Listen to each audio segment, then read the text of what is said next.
Hello guys, nandito na naman ako at ito may pag-uusapan tayo no. Ato, i-flex ko lang. Grabe naman to si Kong Martin tsaka si Asidre, grabe ng Tingog Party List. Ito, i-flex ko lang ang bagong House Bill resolution nila na House Bill number 7230 kung saan layunin nito na tulungan yung mga informal settlers natin. Ibig sabihin, tutulungan sila upang magkaroon ng pangdagdag sa kanilang pang-upa. Ibig sabihin nito, may tulong sa batas na ito magkakaroon ng tulong ang gobyerno nagkakahalaga ng 3,500 sa mga informal settlers, na naninirahan sa Maynila. Pag sinabi pong informal settlers, no, ito yung mga nasa squatters.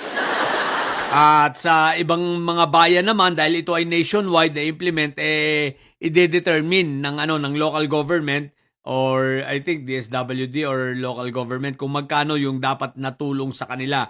Ang sigurado, yung mga nasa Maynila ay 3,500. Pero kung Martin, believe rin ako sa inyo ni Kong Asidre alam nyo naman ang pinakamakikinabang nito, yung mga didilis.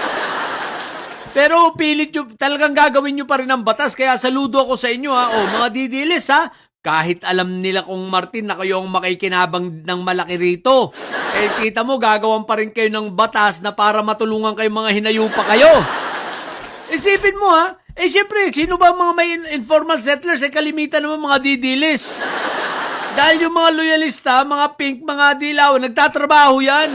Masisipag ang mga yan at hindi umaasa sa gobyerno. Sino ba yung palaasa sa gobyerno? Kayo lang naman So, ang batas na ito ay para sa inyo. Kahit tinitira nyo na si Kong Martin, sila Kong Asidre, ang Pangulo, kita mo, igagawa pa rin kayo ng batas para matulungan kayo. Kaya lang, pag tinulungan naman kayo, pag ito'y naging batas na, ibayad nyo naman sa bahay. Baka naman ipansugal nyo pa yung 3,500. Anyway, kung 3,500, no, ibig sabihin, mangungupahan ito sa mga halagang 2,000 o 2,500. May 1,000 pang kickback, no? Meron pa silang 4-piece. Isipin mo yun, may ayuda pa. Hindi kaya itong mga ito ay lalong tatama rin. Isipin mo, sila na lang yung nakakabili ng 20 pesos na bigas kasi sila naman yung talagang priority. Sila nga yung mga, di ba, mga tamad magtrabaho. Tapos sila na yung may ayuda. Tapos ngayon, may suporta pa, may subsidy pa na 3,500. Baka hindi na itong mga ito magtrabaho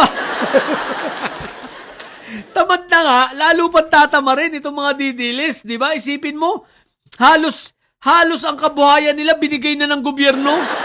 Samantalang yung mga ordinaryong taong masisipag ay nagtatrabaho, di ba? Kumikita ng minimum sa Maynila pero hindi umaasa sa gobyerno. Pero itong mga ito, may 8,000 na nga suporta galing sa 4-piece yata yun, di ba? Napanood ba natin yung babae dati? Nagalit pa.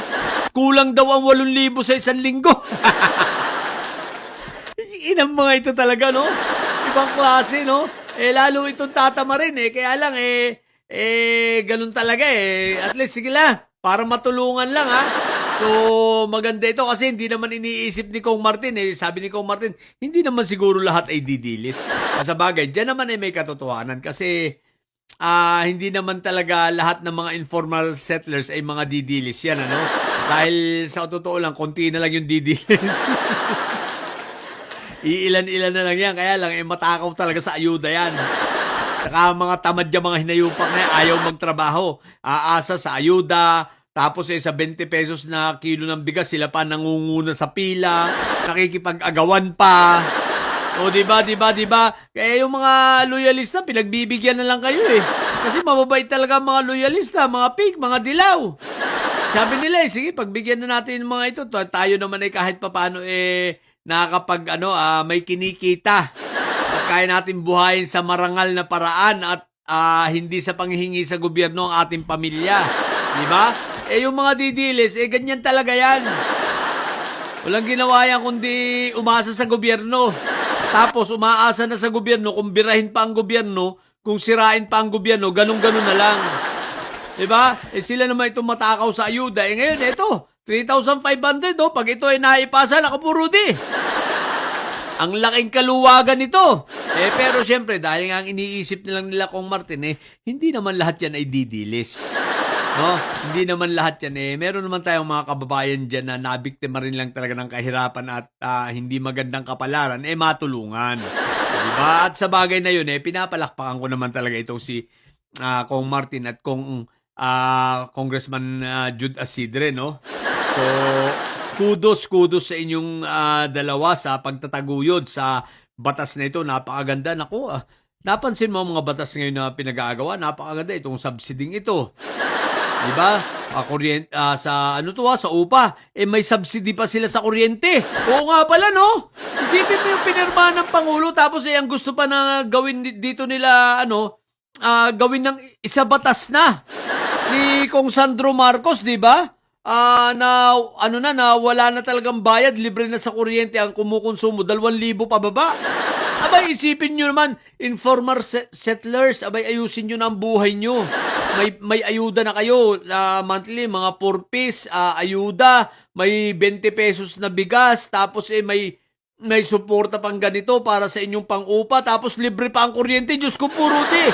Baka naman, mga congressman, sino naman ang gagawa ng bill na ilibre na rin ang tubig?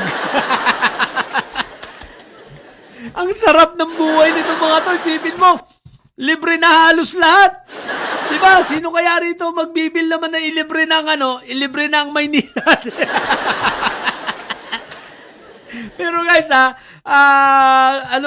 kumbaga to be fair with our congressman, no, Sandro Marcos, ito sila Kong Martin Romualdez, ang gaganda ng kanilang mga bills, no. Isipin mo, libreng kuryente sa 2,000 pababa. Nationwide to, guys, hindi lang ito sa mga IPs. Tapos but prior to that, meron ng executive order ang Pangulo na ang kumukonsumo ng 50 kilowatt pababa ay libre na. Zero billing na sila.